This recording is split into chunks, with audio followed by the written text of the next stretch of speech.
പത്തനംതിട്ടയിൽ പൊടിയാഴിയിൽ tipper lorry തലയിലൂടെ കയറിയിറങ്ങിയ scooter യാത്രികന് ദാരുണാന്ത്യം. മാന്നാർ ചെന്നിത്തല സ്വദേശി സുരേന്ദ്രനാണ് മരിച്ചത്. ടിപ്പർ സ്കൂട്ടറിൽ തട്ടുകയും തുടർന്ന് സ്കൂട്ടർ യാത്രികൻ ടിപ്പറിനടിയിലേക്ക് വീഴുകയുമായിരുന്നു.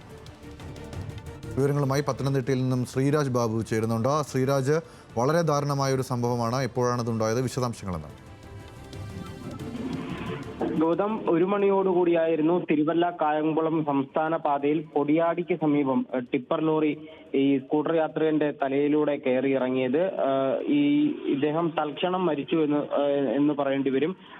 ഈ സ്കൂട്ടറിന്റെ പിന്നിൽ ടിപ്പർ ലോറി ഇടിക്കുകയും തട്ടുകയും തുടർന്ന് ടിപ്പർ ലോറിക്ക് അടിയിലേക്ക് ഈ സ്കൂട്ടർ യാത്രികൻ വീഴുകയുമായിരുന്നു.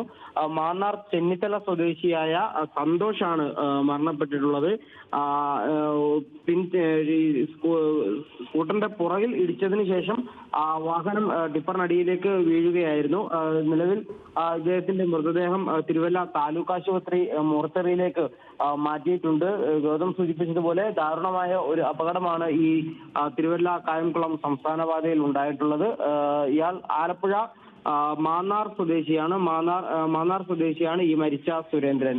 ഗൗതം, ശരി. പത്തനംതിട്ടയിൽ നിന്നും ശ്രീരാജ് ബാബുവാണ് അപകടത്തിന്റെ വിവരങ്ങൾ നൽകിയത്. ദാരുണമായ അപകടങ്ങൾ തുടരുന്നതാണ് വാർത്തയിൽ നമുക്ക് മനസ്സിലാക്കാൻ സാധിക്കുന്നത്. വിശദാംശങ്ങൾ നൽകിയത് ശ്രീരാജാണ്.